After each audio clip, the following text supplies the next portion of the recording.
몰라도 난 자리는 안다라는 그런 말이 있습니다. 들어온 자리는 몰라도 나간 자리는 안다라는 그런 말이죠.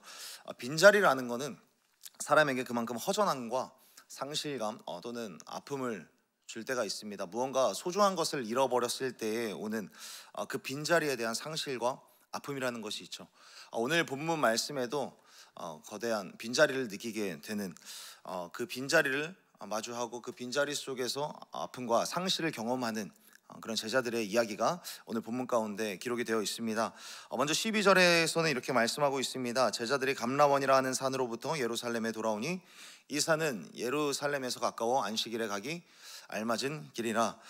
예수님의 제자들은 감람원 그리고 감람산이라고도 불려지죠. 그리고 올리브산이라고도 불려지는 그런 곳에 있었습니다. 이 감람산이라는 곳은 어디냐면 예수님께서 부활하시고 나서 예수님이 제자들과 함께 40일 동안 함께 있었던 곳이 이 감람원이라고 하는 그런 산이었습니다. 그러니까 제자들 입장에서는 부활하신 예수님께서 지금 나와 함께 계신다라는 그런 사실 그 자체만으로도 그들에게는 굉장히 큰 용기와 격려가 되었을 것입니다. 제자들은 예수님이 진짜로 십자가에 달려 돌아가신 것을 확인했습니다. 그런데 진짜로 부활하신 것을 눈앞에서 목도하는 것뿐만 아니라 다시 예수 그리스도의 그 입술에서 나오는 그 말씀을 계속해서 듣고 있는 것이죠. 예수님이 부활하셔서 자신에게 하시는 그런 말씀을 통하여서 하나님의 말씀이 진짜 확실한 거구나, 하나님의 말씀이 진짜 성취되고 있구나라는 것을 확신했었던 자리였던 것이고, 그리고 그 중에는 나는 믿음을 지키지 못했으니까 나는 이 자리에서 어울리지 못하는구나 하고 도망가고 십자가를 부인하고 떠나갔지만 그럼에도 끝까지 나에게 오셔서 나를 불러주시는 그 예수님, 그 예수님과 함께하면서 예수님으로부터 응원을 받고 지지를 받고 격려를 받는 그런 시간이었습니다. 또한 방금 전에 말씀드렸다시피 40일 동안 예수님께서 함께 하시면서 다시 한번 예수님께서 하나님 나라와 성경에 대해서 이야기를 하시면서 어떻게 보면 예수님과 함께 수련회를 함께 보내는 그런 시간이 바로 감람원에서의 시간이었습니다. 그렇기 때문에 감람산이라고 하는 곳은 그야말로 제자들에게 있어서 어떻게 보면 은혜의 장소이자 말 그대로 기적의 장소이고 또 충만해져 갔던 그런 자리였습니다. 간절히 바라기는 여기에 모여있는 우리들 한 사람 한 사람들에게도 제자들에게 허락됐던 것처럼 은혜와 그런 충만히 경험되는 그런 자리가 여러분들에게도 한 자리만큼은 꼭 있기를 간절히 소원하고 축복합니다. 말씀의 은혜가 있고 기도의 문이 열리고 성령의 충만함이 우리 가운데 계속해서 부어지는 그런 감람원과 같은 은혜의 장소가 여러분들 가운데도 꼭 있기를 간절히 소원하고 축복합니다. 그런데 이 영원할 것 같았던 예수님께서 정말 부활하셨고 예수님과 함께하는 그 40일의 시간이 계속해서 이어졌던 그 감람원의 시간이 결국에는 끝나는 시간이 다가왔습니다. 12절에 보면 감람산에서 예루살렘으로 돌아오게 되었다라고 이야기를 합니다. 그들이 예루살렘으로 돌아올 수밖에 없었던 가장 큰 이유는 예수님께서 이 감람원이라고 불려지는 이 산에서 하늘로 승천하셨기 때문입니다. 그리고 예수님께서는 승천하시기 전에 제자들에게 남기신 말씀이 있습니다. 내가 승천하고 난 이후에도 너희는 예루살렘으로 돌아가서 예루살렘을 떠나지 말라 라고 말씀하셨기 때문에 그들은 예루살렘으로 돌아올 수밖에 없었던 것이죠. 그런데 사랑하는 여러분, 감람원이라고 하는 곳이 그들에게는 은혜의 장소였고 기적의 장소였고 충만의 장소였다면, 그렇다면 그들에게 있어서 예수님께서 너희들은 예루살렘으로 돌아가라 라고 말씀하셨던 그 예루살렘이라는 곳은 제자들에게 있어서 과연 어떤 장소였을까요? 제자들에게 있어서 예루살렘이라고 하는 곳은 말 그대로 어떻게 보면 고난의 자리 그 자체였습니다. 제자들에게 예루살렘은 그 당시에 결코 축복의 자리가 아니었습니다. 그들에게 예루살렘이란 자신들의 비겁한 모습을, 그리고 자신들의 어떻게 보면 수치의 자리, 영적인 실패를 경험했었던 그런 자리, 자신들의 실패가 그대로 각인되어서 남아있는 곳이 예루살렘이라고 하는 곳이었습니다. 베드로가 예수님을 부인했던 곳도 예루살렘이었고, 베드로뿐만 아니라 모든 제자들이 예수님의 십자가에서 죽으심을 경험하고 나서 다 달아났던 곳이 바로 예루살렘이었습니다. 예수님께서 십자가를 지실 때 십자가를 뒤로 하고 달아났었던 그 실패가 예루살렘 골목 골목 곳곳마다 각인되어 있는 것이죠. 예루살렘은 제자들의 연약하고 비겁한 자기 실패와 영적 수준이, 내가 그래도 내가 예수님의 제자였지만 그러나 내가 이 정도밖에 안 되는구나 라는 것을 몸소 경험했었던 곳이 바로 예루살렘이었습니다. 여러분, 사람에게는 공간이 주는 의미와 아픔들이 있습니다. 내가 정말 어렵게 상처를 경험했던 곳은 다시는 가기가 힘든 것이죠. 제가 유년기와 청소년기를 보냈었던 강원도 철원이라는 곳은 골목이 굉장히 많은 동네였습니다. 그래서 저는 어렸을 때 이 골목을 지나는, 아무리 큰 길이라고 할지라도 큰 길 옆에 골목이 있는 곳이 있다면 늘 긴장을 해야만 했습니다. 왜냐하면 그곳에는 언제나 담배를 피우시면서 우리 어린 아이들의 코 묻은 돈을 뺏어가는 우리 양아치 형님들이 계셨기 때문입니다.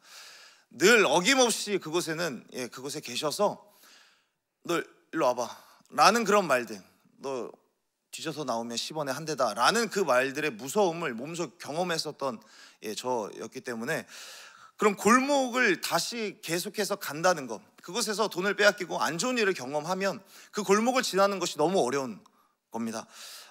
그래서 뭐 절대 안 뺏기려고 양말에도 돈을 넣어봤고 속옷에도 넣어봤지만 어김없이 우리 양아치 형님들은 다 찾아냈습니다. 그러니까 모든 사람들에게는, 그러니까 깡패를 만났었던 그 골목은 다시 가기가 어려운 것이고요, 폭행을 당한 그 자리는 다시 가기 힘든 것이죠. 예수님의 제자들도 마찬가지였던 것이죠. 그 실패한 곳, 나의 아픔이 그대로 서려 있는 곳, 예루살렘 골목골목마다 묻어있는 자신들의 실패, 그리고 예수님께서 십자가를 지고 가셨던 그 길, 아픔이 그대로 묻어있는 그곳을 가는 것이 너무나도 어려웠던 것입니다. 성령께서 임하시기 전에 예루살렘이라는 곳은 제자들에게 실패를 상징하고 모든 비겁함과 두려움이 낱낱이 묻어있는 그런 곳이었습니다. 그렇지만 이것뿐만이 아니었죠. 영적인 실패의 자리였을 뿐만 아니라 실제로 물리적인 어려움들, 물리적인 두려움들이 있는 곳이 바로 예루살렘이었습니다.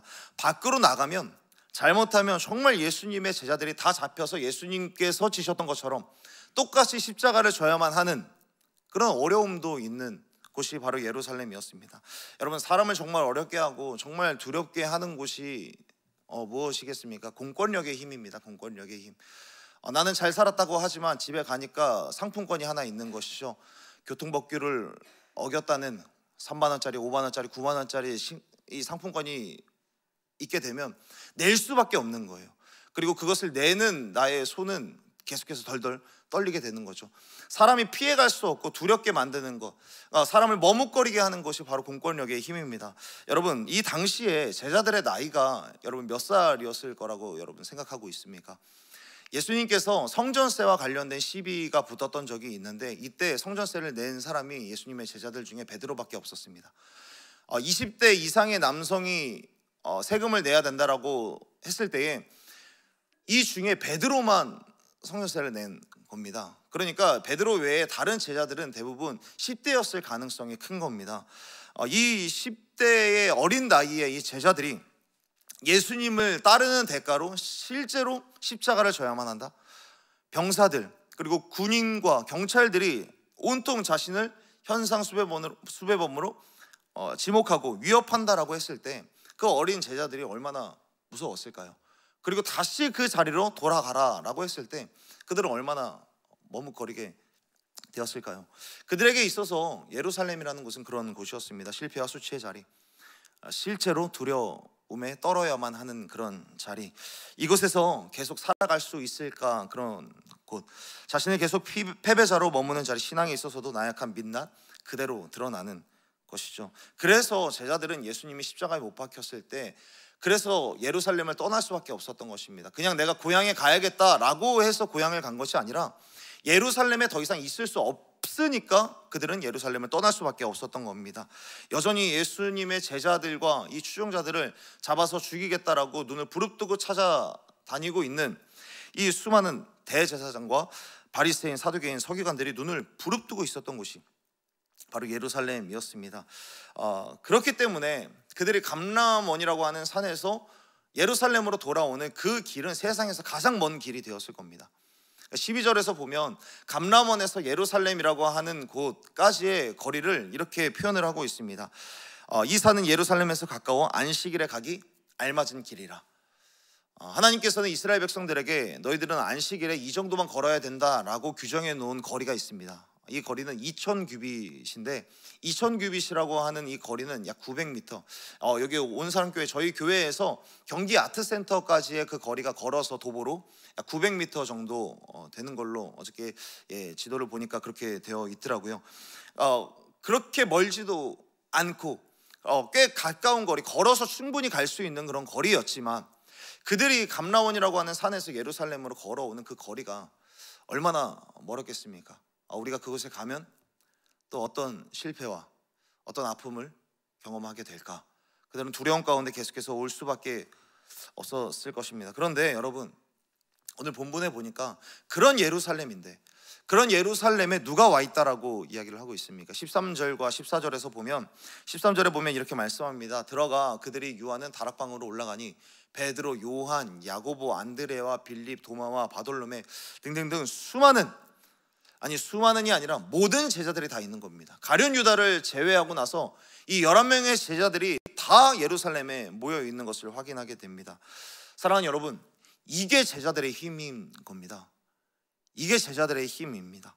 제자들도 예루살렘에 오는 것이 사실 쉽게 떨어지지 않았을 겁니다. 발이 쉽게 떨어지지 않았을 것이고, 그것에 가는 게 맞을까? 수많은 이유들, 안 되는 이유들, 내가 그곳에 가면 안 되는데 라고 하는 이유들이 굉장히 많이 있었을 겁니다. 그런데 돌아온 겁니다.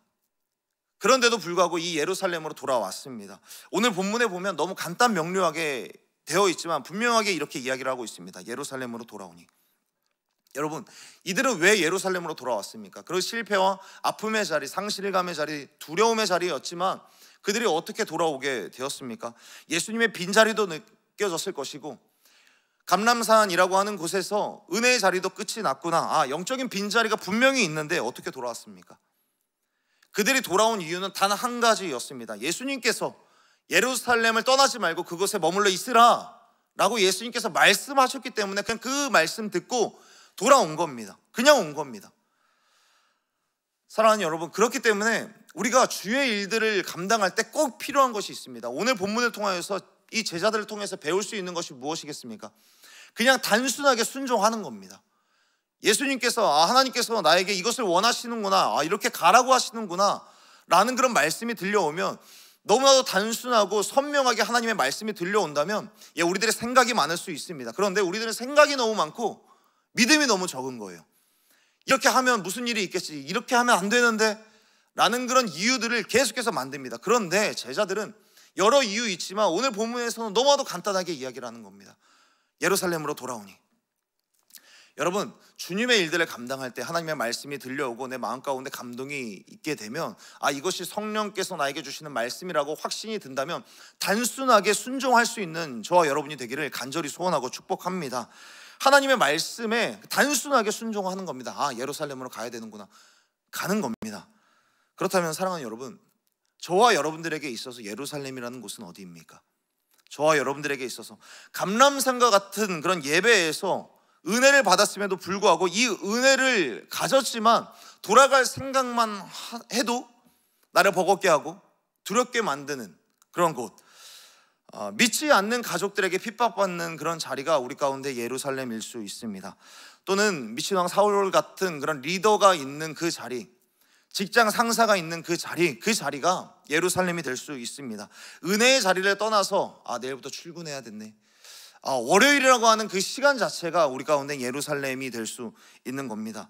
심지어 어떤 사람에게는 주일 아침이 예루살렘이 될 수 있는 것이죠. 주일에 내가 섬겨야 하는 자리가 예루살렘처럼 느껴질 수도 있습니다.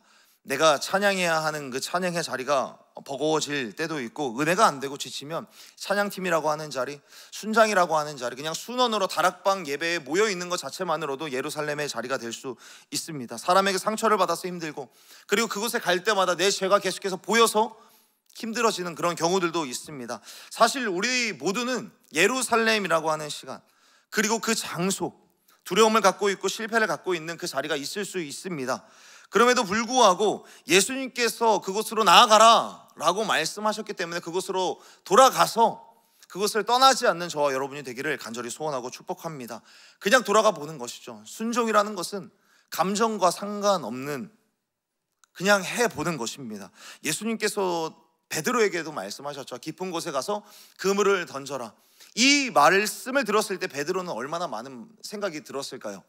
내가 밤새도록 다 그물을 내려봤고, 그리고 사실 나는 계속해서 그물을 던졌던 사람이고, 예수님은 망치와 못이 어울리는 사람인데 그 분이 나한테 와가지고 대뜸 그물을 던져라 라고 했을 때 베드로도 굉장히 생각이 많았을 겁니다. 안 되는 이유들을 여러 가지 나열해 봤을 겁니다. 그런데 베드로가 대단했던 게 무엇입니까? 그냥 던지는 거예요. 가서 던져보는 겁니다. 그냥 해보는 겁니다. 그게 제자들의 힘, 그게 베드로의 힘입니다. 안 되는 거 알죠? 그런데 그냥 해보는 것이죠. 진짜 믿고 따라가고 순종해 보는 것입니다. 사랑하는 여러분, 하나님은 타고난 사람을 쓰는 것이 아니고요, 화려하고 능력이 많은 사람을 쓰시는 것이 아니라 단순하게 순종하는 사람을 쓰시는 줄로 믿습니다. 하나님이 부르실 때 내가 연약하고 내 죄가 많이 느껴지고 내가 부족한 게 너무나도 많이 보여도 단순하게 순종하는 그 사람을 하나님께서는 사용하시는 겁니다. 그렇게 결단하는 사람을 사용하시는 것입니다. 사랑하는 여러분, 그렇기 때문에 이 새벽에 기도할 때에 단순하고 선명한 주의 음성을 먼저 듣게 되는 여러분이 되기를 간절히 소원하고 축복합니다. 그리고 그 음성을 듣게 되면 생각도 많고 이유도 많겠지만, 하나님, 내가 그 말씀에 내가 순종하며 내가 믿음으로 그물을 내려보겠습니다 라고 결단하고 이 예배당 문을 나가시는 저와 여러분이 되기를 간절히 소원합니다. 하나님께서 명하신 곳이라면 내가 예루살렘이어도 좋으니 제가 가겠습니다. 너무 어려운 자리여도 예루살렘으로 가겠습니다 라고 결단하며 순종하며 주님께서 부르시고 주님께서 나아가라고 말씀하신 그곳으로 나아가는 저와 여러분이 되기를 간절히 소원하고 축복합니다. 그러므로 오늘 하루도 살아가는 동안에 주님 명하신 말씀에 그대로 순종할 수 있는 저와 여러분이 되었으면 좋겠습니다. 은혜의 자리에서 받은 은혜를 기억하고 여러분들의 예루살렘으로 나아가서, 여러분, 제자들이 그렇게 순종하고 예루살렘으로 나아갔을 때 예루살렘에서 무슨 일이 일어났습니까? 그들 가운데 있는 것은 예수님께서 보내신 주의 성령이 그들 가운데 충만하게 되었습니다. 우리도 순종하면서 예수님께서 말씀하신, 명령하신 그 예루살렘으로 나아가서 하나님께서 보내신 주의 성령으로 충만한 그런 하루하루 여러분들의 삶이 되어지기를 간절히 소원하고 축복합니다. 함께 기도하겠습니다.